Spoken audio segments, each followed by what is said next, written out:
Hey, buddies, PotatoMcWhiskey here, and welcome to the sponsored Let's Play of Humankind. Now, technically, only the first video was sponsored, but I'm giving them the whole series as a bonus, right? Sega, uwu, please like me, step publisher, and so on and so forth. This is also a tutorial. Why did I say that? What is wrong with me? This is also a tutorial. Sometimes you just say things and you catch yourself saying them and you realize, what did I just say? Yeah, this is also a tutorial, and we're gonna be explaining the game. We've already explained pretty heavily in episode 1, so if you haven't seen that, go back. We explained a bunch of mechanics. We talked about technology and society and gold. Gold is up here. Oh man, we're gonna have to talk about resources too, because look, we found copper over here. We found like marble, obsidian. Actually, not marble. There's obsidian over here. All right, I want to make an outpost over here now. 20 food, 7 production seems pretty good. 16 food, 14 production seems real good. Ooh, 18. These are tough choices. These are all amazing spots for cities here. Well, not necessarily cities, but at least locations. I think I might go on the more production end of this. Actually, the food end wouldn't be a terrible idea for me to go on the food end, because this location here is pretty low production. So if I settle kind of like a compromise, 16-12 here. But yeah, I'm gonna go ahead and settle an outpost right here. And 3 turns from now, I should be able to attach this outpost to the city. And we'll talk about that mechanic a little bit more. Let's go ahead and explore this other player's territory too. And it's usually a good idea to send your scouts far and wide in this game. Now, they will die. The further you send them away from your town, the more likely it is they die, right? Due to things like bears, right? These bears are pretty scary. They do 11. They have 11 combat strength. So it's not entirely the safest thing in the world to explore really far. But it is valuable because you get lots of map knowledge, and you could potentially make discoveries that give you fame. So we have a city, and we have built our first piece of infrastructure in it. So when you build a piece of infrastructure in a city, in particular, the actual thing we built was a built infrastructure, you can come over here to the completed tab and actually have a look at it. You can see now we're getting +4 influence on the main plaza, which means our influence has increased slightly. And you can see here, this is the amount of influence that the city is producing. If I hover over the main plaza here, you can see I'm getting +3 from the main plaza as a baseline. That's what you get. And +4 from the pottery workshop.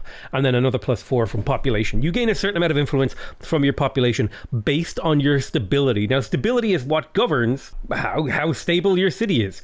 The bigger and more, like the bigger your city is, the more regions it has incorporated and the more districts it has built, the lower your stability will be. The lower your stability is, the harder it is for you to pass laws. They become more expensive. They become more difficult to pass. We are currently very highly stable because we're kind of fence sitters politically. I need to explain this screen. So this is the civic screen. Welcome to the society screen. This is the precursor to the civic screen.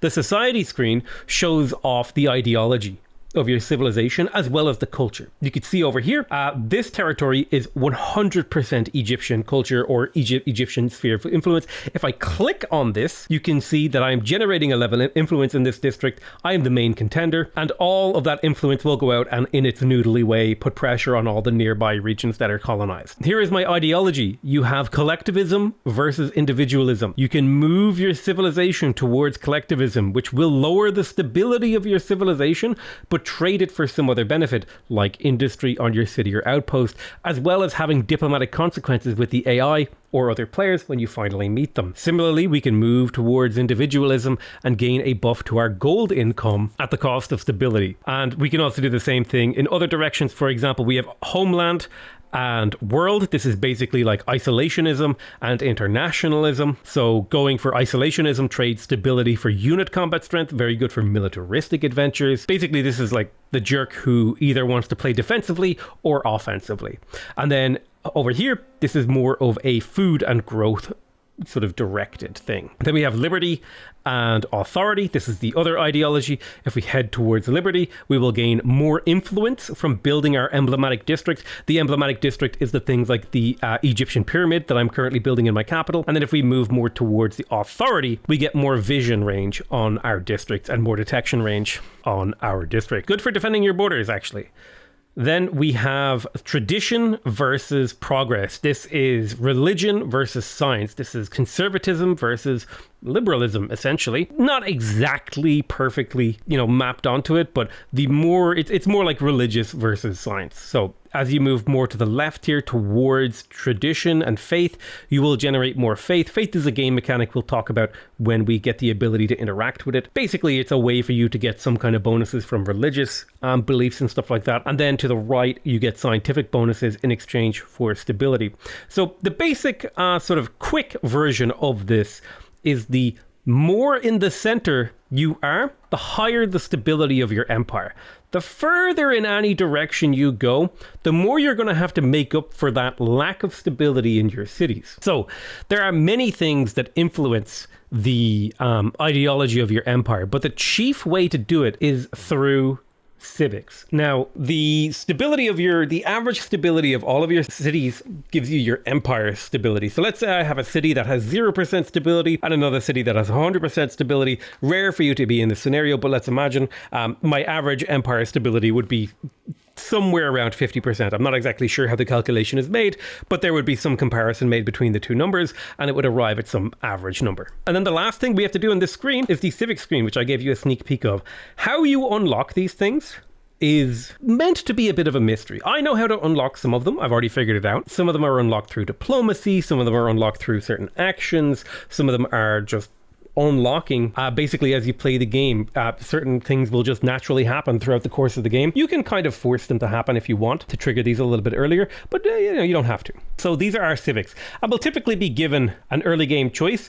So for example, here is legitimacy. We can choose between customary laws and codified laws. And these will actually have several effects. So for example, customary laws will make it cheaper to create outposts. Now, creating outposts is a fairly expensive endeavor because it costs influence. So the more outposts we create, the more territory you control, the more expensive it is to control more territory. And this just makes this cheaper. This would be a really, really good ability to take with, for example, some of the civilizations that can train units from their outposts.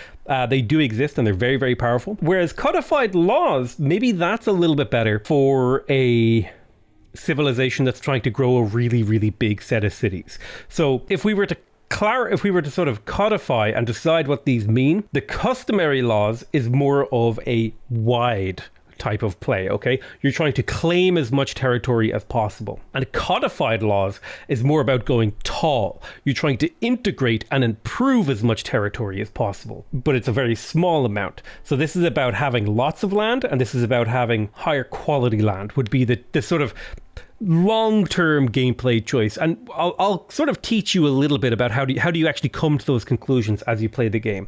But basically, because this makes claiming land cheaper, this is about having more land, and because this makes it cheaper to have more land directly integrated into your cities, this is better for building big cities. I think in this particular game, I'm going to go with codified laws. However, it's not the only choice I have. I could also go for founding myths. Now, founding myths would give you a choice between natural right and divine mandate. Natural right gives you +5 influence on all of your city's main plazas, which would be +5 influence right now, which is quite powerful. And then divine mandate would give me +3 faith on territory. So this would be a great way for me to increase my faith gain early game. And these are interesting choices. These are difficult to parse out, because if I go for natural right, so here's an example of a play I could go for. I could go for natural right, get that +5 influence, and then also go for customary laws. So having more cities gives me more influence, and having more influence gets me more land, which gets me more cities, which gets me more influence, which gets me... So that becomes like a snowball. So any like two combinations, like of these two abilities actually is an interesting choice, because, for example, I believe territory only counts land that is actually integrated into your cities. Outposts aren't territories, if I remember correctly. I could be wrong now. So if I go with divine mandate, I get +3 faith on territory, and then go with codified laws, I would have, more territory in my cities, which would mean more faith to spread my religion, get more holy sites, improve my religion, convert more people to my religion, all that sort of stuff. I personally really like going for natural right. This will push me in the direction of progress, which will lower my stability slightly and give me a small science buff, which I'm not too worried about. But +5 influence on your main plaza is a lot of influence really early into the game. But yeah, I'm going to be talking heavily about my decisions early into this game. Oh, wow. Okay, so there is the other player. I believe he's still a tribe. Now, when you're a more advanced player and you encounter another player who is a tribe, it sometimes is valid to actually attack him. I'm just going to say that right now. Sometimes it's valid to attack here. If you wanted to make the game really easy for yourself and kill off someone before they actually enter into the ancient era, attack them when they're still in the Neolithic era, you can get the kills, easy peasy, murder them, lemon squeezy, all that stuff. You end up top dog of the world, and you're very, very difficult to stop. I'm not going to do this game because that's more of like a higher difficulty advanced strategy, and I want this to be more applicable to a new player's game, right? I want you to be able to look at what I do in this game and be like, okay, I understand everything he did, why he did it, and how that's going to help me play the game. So I'm going to start cutting more footage, and a lot of it, what I'm going to be cutting is exploration. Because I'm not exploring with any real rhyme or reason. I'm just trying to efficiently reveal as many tiles as possible and find information that is important to me. So for example, this copper over here could be pretty important to me. It would be good to get that online early, because if we check the tech tree, some of the early game units that are very powerful actually use copper. Like for example, the spearman over here uses copper. That's quite powerful. We also have the Markabata, which uses horses. So there's horses all the way down here that I could grab instead. Empire Foundation. By what right do we rule? Oh yeah, this is just basically an event that reminds me to pick one of these, so that's fine. My city of Memphis has grown, and it has a very, very small food surplus right now. But that's okay, because each population generates influence. I'm not going to disband any more units in this city, because that would mean I wouldn't have enough food to feed my civilization. It's costing me 25 food to sustain these 3 pops right now. But I do... Oh, I've been attacked, actually. That's very interesting. Let's fight this battle manually. Interesting. So the AI decided that I was a threat and that they would attack me with their tribe. So I'm going to stand on this hill. I'm going to end my deployment, let them attack me uphill. Then I'll attack them downhill. And it should be a very, very easy win for me. I don't know why they would do this. Like, I was standing on the border of their territory, not in their territory. They've just decided to be aggressive for no reason. Thankfully, because they are not a settled civilization, they don't engage in diplomacy, so they basically just killed their own unit there for no reason. I'm not sure why they would do this. Okay, a turn has passed, and now we have enough influence to come in here. And I think I'm going to go for customary laws so I can claim as much land as possible, because that'll make it cheaper for me to expand. And there are some really interesting combos you can do with certain cultures that are based around expanding. I need to be careful about where I attack mammoths, because I'm equal strength to mammoths right now with my scouts. So I need to have some sort of terrain advantage, like a hillside or a river. And I think I can use the river to my advantage. If I end my round, he'll come attack me uphill. And I should, in theory, because I'm uphill, I may be crossing a river, but I should have a very, very slight advantage. Yeah, I have a 14 combat strength advantage, which means my minimum damage is much higher than his minimum damage, which means the probability that I get the upside of any engagement here is quite high. So we can kind of very easily kill this. And killing mammoths at this stage of the game no longer gives us population from food, but it does give us gold, right? So it is worth it still to kill these mammoths. So you should definitely give that a go if you can. I think it also... No, only regular people's units count towards this. But now that we're in a new era, we should also talk a little bit about era stars. So how you advance to the next era is not actually technological or, you know, some other thing. It's sort of more of achievement based. This is the era star and fame system. This is a huge feature of this game. Basically, in order to enter into the next era, we have to get 7 of these era stars. And there are 7 categories. There is the expansionist star, which gives you basically have to integrate territory into cities, which, you know, you do this a certain number of times and you will have an expansionist star. Then there is the estate star, which gives you a star every time you earn a certain amount of influence. There is the agrarian star, which is earned by growing your population. There's the merchant star, which you get from earning money. the scientist star, which you get from technology, and the militarist star, which you get from killing other players' units. There's also the builder star, which you get from building districts, and in particular, because I am a builder culture, because this is my cultural affinity, I will actually get extra fame from achieving this. So this is one I definitely want to focus on, and then I kind of want to just do a little bit of these other ones. Like maybe I'll get a scientist star, maybe I'll do a couple of these other ones. Let's see if I can't move on to the next era. Ooh, I found a lair. Let's go ahead and pillage that lair because that is worth gold. I forgot to show you this, but yeah, you get 20 gold for killing a mammoth, which isn't much if we're being honest. But I mean, things in the early game aren't very expensive anyway. Like it's 152 gold to complete this Egyptian pyramid right now. It's really not that much. Not that much gold you get from killing, but you also don't really need that much gold to make a difference. Alright, looks like we're under attack again over here. Oh my god, these guys are super aggressive. And we've actually made sort of quote-unquote friends with them. The Mycenaeans, they are hesitant and aggressive. I think I'm lower health than them. Man, they're so strong. I don't understand why they're so strong. I'm just going to retreat. I'm going to retreat away. I don't want to be on the border with them. I don't want to fight with the Mycenaeans. It's not my bag. We also got another event. Ooh, Blades of the Empire. So I think that's from being in combat with another player. We get to choose whether our units are cheaper or have a higher combat strength. So this is more if we want to turn our population into a lot of military units and try to win through numbers. And then this is more about quality. +1 combat strength is actually enough for you to win a 1v1. If you have one spearman against one other spearman and my spearman has +1 combat strength, I will win that fight. However, 30% unit discount is pretty large. Now you're still limited by the amount of population because you need population to turn into units, but 30% is huge. If you kind of match the numbers up, for every, I think, what is it? For every, I forget how the numbers line up, but it's basically like for every 10 units I make, they'll make like 12 or 13, which when you scale that back down, it's like for every 3 units I make, they'll make 4. And that's a big difference. +1 unit is arguably better than +1 combat strength. So there are scenarios in which you would pick either or of those abilities. I definitely feel like that choice is not super settled and obvious in my opinion. I think it actually is a very interesting and good choice. And you'll find that a lot in this game. There's a lot of very squirrely and difficult choices you have to make. All right, so my outposts are cheaper.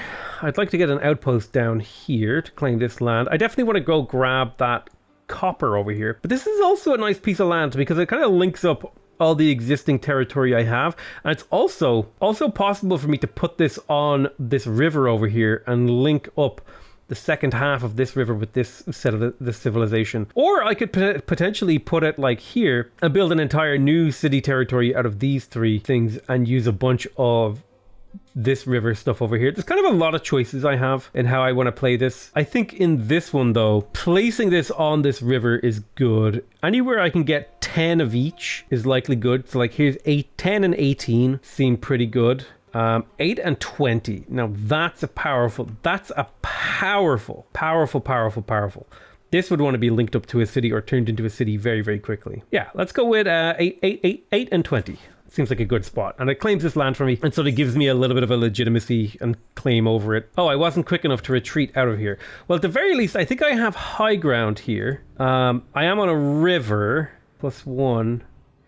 If I fall back to my flag, he'll have to come up the high ground, stand on a river and attack me from a river, which I think gives me the advantage. So I can just play defensively.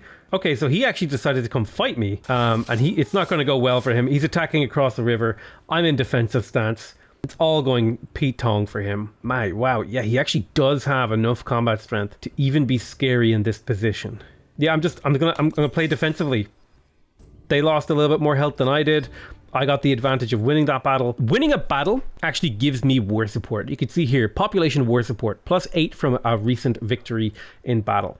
They will have lost war support from the losing that battle. So winning battles are actually important, and we're able to fight even though we're not at war is because we have the military accord down here called tolerate skirmishes. So in neutral or sort of semi-unclaimed territory, like these very loosely claimed territories that aren't integrated into a city, we can fight each other a little bit, but I couldn't attack into, you see this hard border here with the orange? If I were to try to initiate combat in there, that wouldn't fly. That would just be not cool. But inside these kind of dotted line borders, that's where skirmishes can happen. So they might like pop in and fight over me, and we might have a couple of battles here or there. It does look like they would like to trade luxuries with me, and I will accept that. They have attacked me a couple of times, and I can make a demand here. Now, demands are sort of a more advanced form of a grievance. Every time another player does something to you that could potentially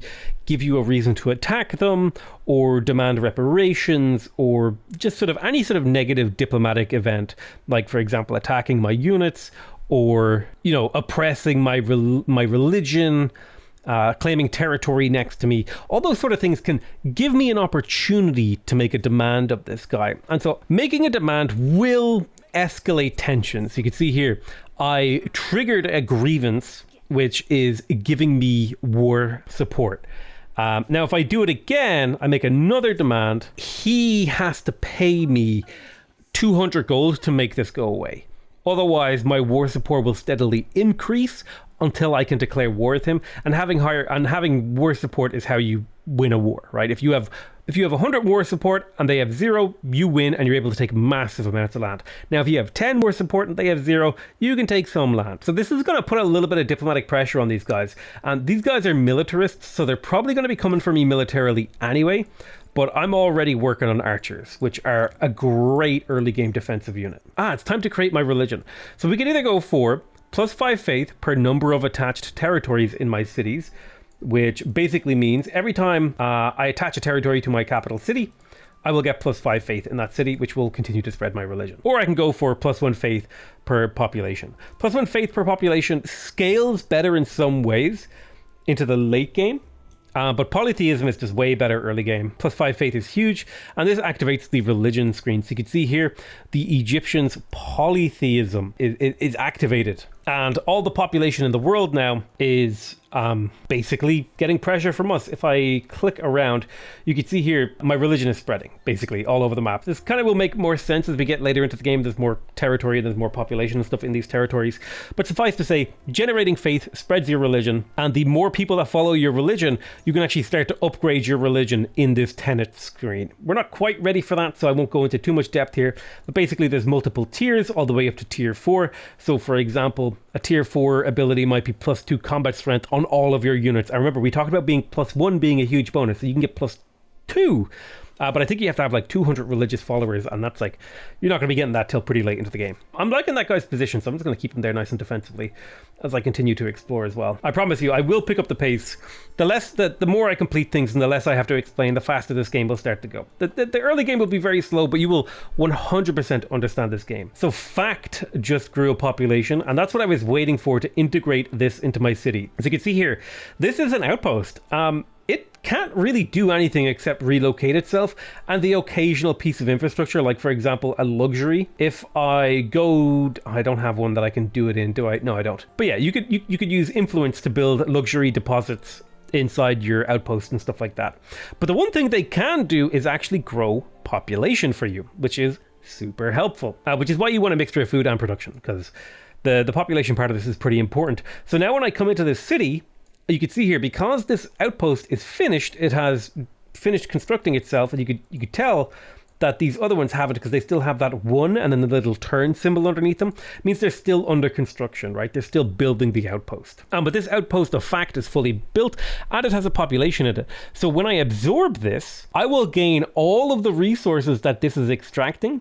It will attach this unincorporated piece of territory that it claims into my city, and then I can start to build districts and exploit the terrain here. And not only that, but any population inside of this will be incorporated into my capital city. So let's go ahead and attach here. Boom. You can see up here, my population increased by 1, and my population limit increased by 4, because each of these administrative buildings gives you +1 of each job. So an extra farmer, an extra industrialist, an extra trader, and an extra scientist. 1 of each. So now everything that this thing was working exists over here in my capital. Now, the one thing that you don't like about this, what I just did, is it will lower the stability here. If I hover over this stability thing, you can see here I have a -20 stability from the number of attached territories. So by attaching a territory here, I've actually lowered the stability. And if your stability gets too low, you start to have rebellions, you can't build any more districts that don't give stability. It's all sorts of bad stuff. However, also because we've developed a religion, we also have the option to build an obelisk of the gods, which gives you 20 faith and 20 stability. And basically, it's a way for you to help spread your religion using production. Now, one of the big advantages of what I've just done here is that it allows me to build another copy of my emblematic quarter. Normally, these can only be built once per territory, right? I've placed one in my capital area. In fact, here, look, let me go ahead and buy this out. I'm going to pay for this to finish immediately. Boom. I've instantaneously finished this Egyptian pyramid. It already exists here. And I can't place another one here, but because I've attached another piece of territory here, I can place another. And that's super powerful. It's something you should definitely be keeping an eye out. Why does it think that this location is better? Weird. This is obviously better to me. But yet now, you know, whereas previously, if you remember, this was like +8 production because it was working these 3 extra tiles and stuff like that. This is now +12 because if you remember, the Egyptian pyramid gets huge bonuses for having adjacent makers quarters, and it'll show you that when you're placing new ones. But typically having more territories is really important because in your cities, because being able to build your emblematic quarter multiple times is actually very powerful, because there's some later on in the game that give you like production per population. So if you have, you know, 20 population and 4 territories, and you build the thing that gives you +1 production per population 4 times, that's 80 production. That's a huge boost to your production. Whereas if you had like 10 population and 1 territory and you built it once, you'd get 10 production. So your things scale pretty strongly in a quadratic manner the more territories you have, and depending, the more late game the district is, the sort of these emblematic quarters that are very powerful. It's why I really like playing as the Khmer in this game as well. Man, it's like 2 4X games where the Khmer are my favorite civ. Civilization 6 and Humankind.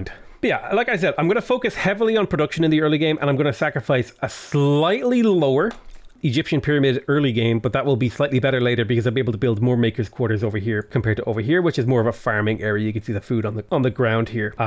Yeah, okay. Progress is being made. Let's kill the bear. Manual battle, end deployment, run down the hill, attack the bear from uphill. Bear attacks me, heavily damages himself. I make my final attack. Bada bing, bada boom. Bear is dead. I take a little bit of damage. And then I should walk away with like 10 golden spoils. There you go, 10 golden spoils. Very nice. The pecking of poultry. So this is another event. You can read that yourself. I'm not going to because I'm trying to keep this as brief as possible, if you believe it. So I could take stability. This is typically something I will avoid taking because stability is... I think stability is something that is more permanent. You don't want a temporary bonus to your stability. I get 25% faith, or I get learning. Ooh, +5 science per turn seems huge, because right now I'm only making 4 science per turn, so this more than doubles my science per turn. So I'm going to take that because it'll unlock carpentry for me faster. I need to start thinking a little bit about what I'm going to do for my second city and stuff like that, for sure. Also, I would also like to have Mount Roraima here. I totally forgot to talk about this in the last episode. Mount Roraima is a world wonder, or a natural wonder. It gives you, if you have this inside your territory, it gives you 10 gold, 10 stability, and 5 influence to the city. So it's usually a really good idea to try to settle near them or to conquer them, because they just make the cities better. They're better early game, and they're not quite as good late game. But I would say, if you find one relatively early into the game, you should make it a priority to get over there. So I may actually try to build a second city near it. Maybe like down on this river or something. Let's have a look. It'll be 45 influence, so I could do it next turn. Claim this and potentially put another city down here. There's also copper here, and you know what? I'm thinking I might settle near Mount Roraima. Okay, cool. That science boost has finished carpentry for us. So we've now unlocked the ability to clear forests. We've also unlocked the ability to make lumber yards. And we've unlocked the unit archers. Archers are quite powerful. They're very good defensive units. We'll probably want to get 1 or 2 of those, especially up against a fairly aggressive player like the Mycenaeans. Clearing forests is a bit of a double-edged sword because I believe you can't actually replant them until pretty late into the game. I can't remember exactly where the tech is, but I know it's pretty far and pretty expensive.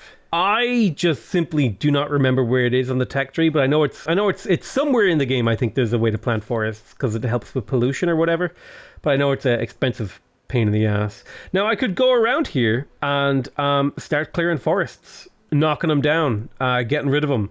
And this would generate a small amount of production for this city. It's not much. Like, realistically, it's not much, but it is something and it can be worth doing. I'm going to personally avoid doing it because it just makes the gameplay simpler if I don't. It's really my only excuse. I'm curious where I would settle in this area. Now, the cool thing about strategic resources is that when you improve them, they're actually really good sources of science adjacency for your districts. So I wanted to settle over here. Let's have a little bit of a peek, right? We've got this place fully explored, and they reckon down here, this spot right here, 14 food, 8 production. That's the spot according to them. Now they also think that this is even better, but that's also not in the territory with Mount Roraima, whereas this would give me influence. So I'm going to go ahead and plop down here, and that's really, really far away from my own territory. So that's the power of that law that I passed that makes it half price, because normally settling far away from your capital is expensive, but because I have a half price, it's not so bad. It's like it's within reach. It's still pretty expensive. All right, since we have finished carpentry, we can pick another thing to get, and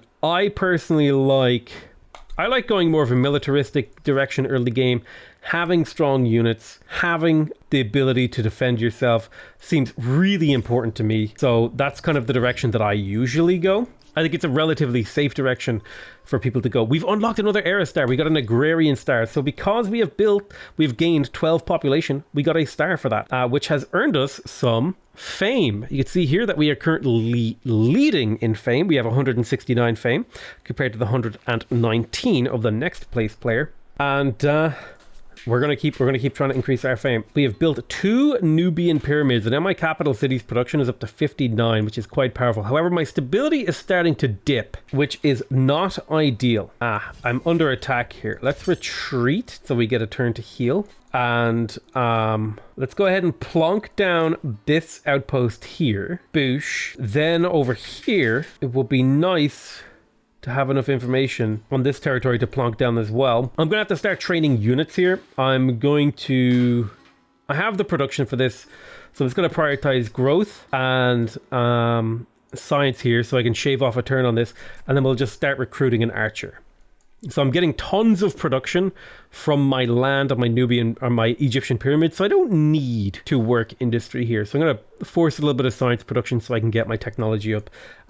They look like they're going to be aggressive, and if they're going to be aggressive, I need to be ready for them. So I'm going to start retreating back a lot of my scouts, pairing them up, grouping them up for defense, and starting to build a larger military. So we just researched city defense, which gives us access to the garrison, which is like a fort you can place on your border, which gives a bunch of benefits. It gives you stability. It's a great way to get stability early game. I maybe wouldn't go too hard on building forts, because every time you build a district, your other districts get more expensive.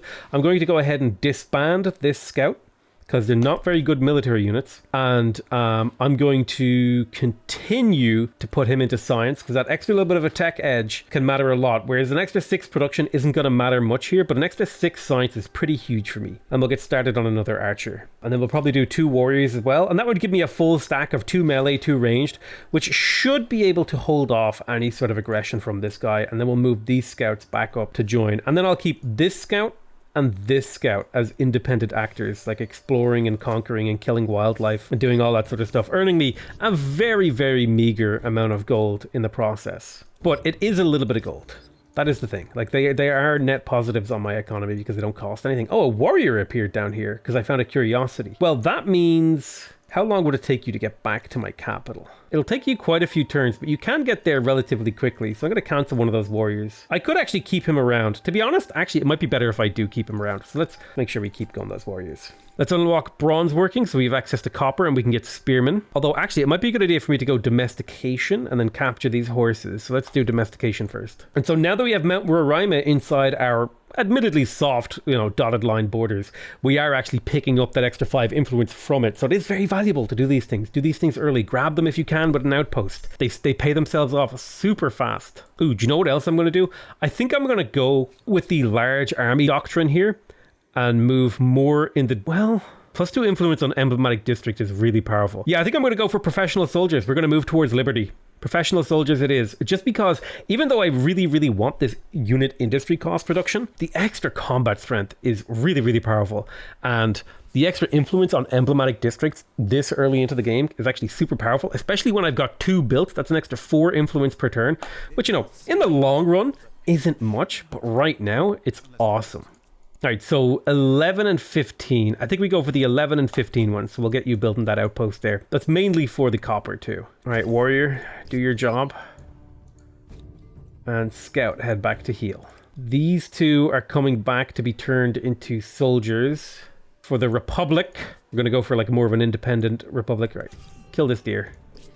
All right, boom. It's always good to kill wildlife with your guys.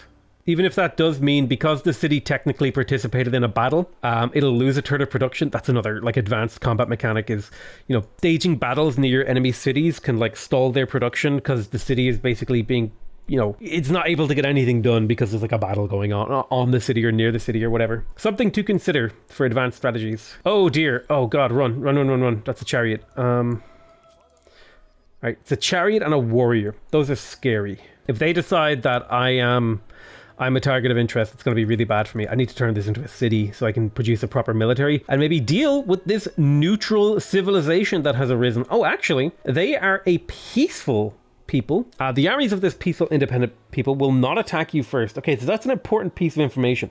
The symbol that these neutral independent people have, these are not AIs. These are just like, you know, basically barbarians if you have played a similar kind of game. But each barbarian tribe, quote unquote, has a personality, and these particular ones are peaceful. Now they're also in a zenith, which means they actually have a full city, and they will actually start to develop. They'll start to build district, and we have multiple things we can do with these guys. I think they actually have to fully develop before I can start to patronize them and bring, and not that kind of patronage. I mean, like not that kind of patronize, but like actual patronage, and bring them into the fold in my civilization. But now I feel a little bit safer to be aggressive in cancelling some of these sanctuaries and just grabbing the spoils of war from them. We have 2 archers built, and we have an event, the Fate of Free City. So this it has to do with, because we met independent people, I believe this has unlocked a civic to do it independent people. Now you can assimilate and you can hire their armies. So I think I would probably go more in the assimilation direction. Plus this will actually give me +1 combat strength on all my units to move more in a homeland direction. So I'll do that, even if that does technically slightly lower the stability in my cities. Now my units, you can see they have 19 combat strength, one of them from professional army and one of them from my ideology. So my units are actually quite a bit stronger than they should be. 2 combat strength. I cannot stress enough. 2 combat strength is huge. It might not seem like a big deal, but it is. Domestication has been researched. We unlocked horses as well as animal barns, which give you food based on the number of farmer quarters you have and the number of horses you have in your civilization. We also have access to the scout riders, which are a early game cavalry unit that is quite good at killing archers. Trying to like level up this warrior. He's getting a little bit of experience from fighting deer. Deer are a great source of early game experience, honestly, for your units. It's probably not worth it to kill with scouts anymore, but even so, 5 gold for killing a deer is a pretty big deal. So it's 80 influence to attach another territory, and I really want this copper online, so I might prioritize that before I build another city. In order to build another city, you have to have a fully developed outpost and 160 influence for the first one. They get more expensive as time goes on. The more cities you have, etc., etc., etc. Calendar. So I have another technology choice. Bronze working. I think I push hard for the wheel here, because if I have my chariot archers, I'm untouchable. I guess bronze working, militaristic stuff. Irrigation is really good. +2 food on river, and my civilization is primarily based on rivers. It's a lot of food. It's a lot of food I could potentially get from that, which would allow me to grow my civ quite quickly. So maybe we'll go for irrigation here. Now, let's use our military to take on this mammoth. It's worth a little bit of XP, not much, but a little bit of XP and a little bit of gold is always worth it. Does mean that the city participated in another battle, annoyingly. We have the choice of religious rights. So this would move us more in a collectivist direction, and this would move us more in an individualist direction. I would prefer this, but I don't want to spend my influence right now, so I'm going to hold off. And the stability in my city here is getting quite low. So I think I'm likely to start an obelisk of the gods to start spreading my religion.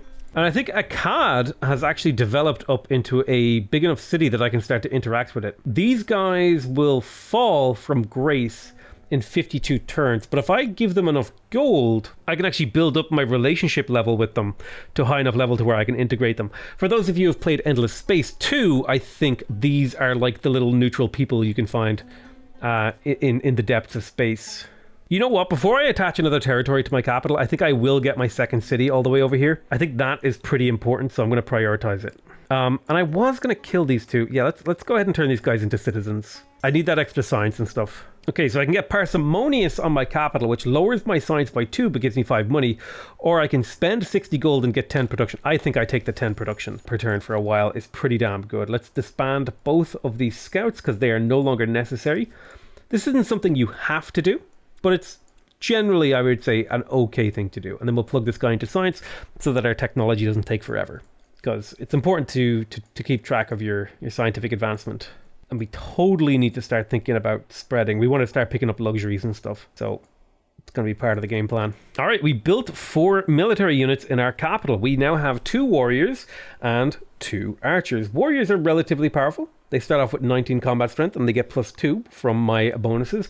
And then archers are quite powerful. They start out with 17 and get +2 from my bonuses. But they also have indirect fire and ranged. So they're quite nice because they don't have to be in melee to do damage, which means they don't take automatic counterattacks. Every time a melee unit attacks another melee unit, they take an automatic counterattack, which means you take a little bit of damage. Basically. Another peaceful civilization has appeared over here, but I'm going to begin building up Seginus. Boom. Right, we've now converted this into Thebes. This is another city for me. And like all of the Egyptian cities, we can build an Egyptian pyramid, which will give us production and delicious influence. So we will do that, of course. You always want to be working on your emblematic quarters. I personally feel like they're super important. This is going to take 10 turns, but I think I'm going to move this population over to work industry, so that'll take 6 turns, because production is a bit of a snowball resource. The more of it you have, the more of it you can get, and the more powerful you become. It looks like there's quite a few neutral barbs here, but most of them are peaceful, which kind of works out to my advantage. I don't have to be too worried about any shenanigans from them. Did I accidentally select a normal size world and then forget to increase the number of players on it? Because this world feels a lot more empty than it should. That if that's true, that's just on me. And that was just totally down to me brain farting. I should have been on a small world with 4 people. Now that we built our full military adventure over here, we are going to want to think about attaching another outpost. I think I'm going to get started on my obelisk here. And I'm going to just like put it somewhere kind of cute and interesting, somewhere central. Oh, I like on this cliff actually. So this cliff would give it a very good overview of... No, I feel like this is the place where a holy site would go. You know? Now, the cool thing about a holy site is there's actually multiple cool things about them. I'm going to not work on it right now because I think I have this here, religious rights, which will give me a discount to the production of these, although I could be wrong. Does this count as a district? I don't remember. I don't know if this counts as a religious district, so I'm just going to build it now because I don't remember. Yeah, but this is another law. I can choose between procession, which allows me to spend money to increase the stability of the city. And that would move me more in a collectivist direction. I think I'd rather personal rights. Let's go. Religious stuff is fun. I'm saving up influence, so I'm not going to spend it this turn. And now I can opt to attack and kill these neutral guys if I want. I can also just wait them out because they, eventually they will fall. Independent peoples don't last forever. The struggle for dominion. So we have a new civic, which is leadership. We can go for +1 stability, plus 25 stability in the capital, which would move us more towards authority, or we can go for more liberty and get +1 city cap, which would give us +4 influence on emblematic districts. I kind of like this one. I want to move towards small council, in my opinion. It's my hot take. Since I don't want this warrior to be bothering me every turn, I decided to put him on station. This basically tells the unit to sit there and do nothing. Do nothing until I tell you to do something else. And he will just sit there forever until I give him a new order.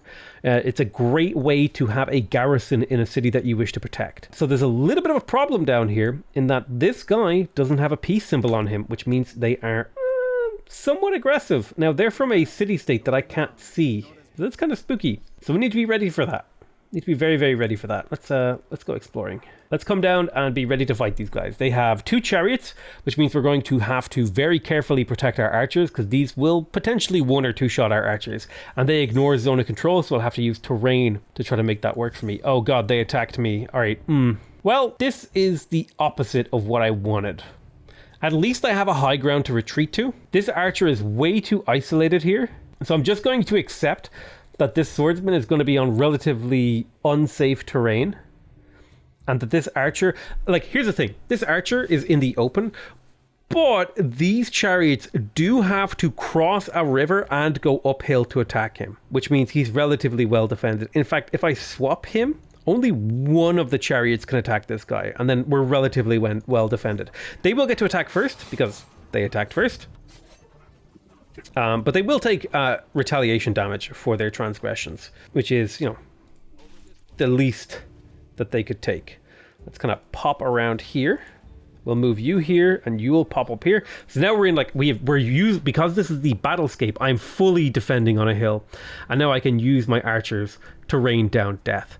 Archers are interesting. They are ranged units. They have indirect fire, right? So they do not need line of sight to attack their enemies. However, they do take a penalty for attacking without line of sight, but because we're on the high ground, we get +4 combat strength. We don't have line of sight, so we lose +4 combat strength, but they're surrounded by friendly units. Every friendly unit you have touching your unit, you get +1 combat strength. So on the whole, this is actually going to be a very, very favorable attack for me. I'm going to focus on attacking this guy out here to soften him up, and then I'll be able to do basically the same thing with this guy. He'll do a massive damaging attack here, and this guy could potentially kill. Perfect. We've already killed one of the chariots. Awesome. And then we'll let them attack me. So fighting these neutral factions is actually a great way to get Aerostars. If I come up over here, you can see here we've picked up another kill on this. Oh, and by the way, at any time, if you're like in one of these battles and you realize that there was something else you had to do, you could just like click anywhere off the battle, go do the thing that you wanted to do. Like, oh, I forgot to move this unit where I wanted him to be in case he gets attacked. I'll move him. And then you could just go back and then investigate the battle again. So it's like really, really cool mechanics. There's like so much going on with this game that they got so right. Right, let's finish him off, pick up a bit of experience, pick up an extra kill. Now we just need 3 more kills to get the militarist star. So I'm probably going to go start spoiling for a fight with these guys. Yeah, let's found an outpost here. I'm founding an outpost here purely so these guys get a healing tick. Because they would be inside my territory. There's also a chariot and an archer over here, which I'm not super happy about. But yeah, I'm going to call that the end of this episode. Yes, we only got through another 20 turns, but we are picking up the pace. I'm hoping that as more things get explained, speed picks up. I love you all very much, and I'll see you guys next time. Bye-bye.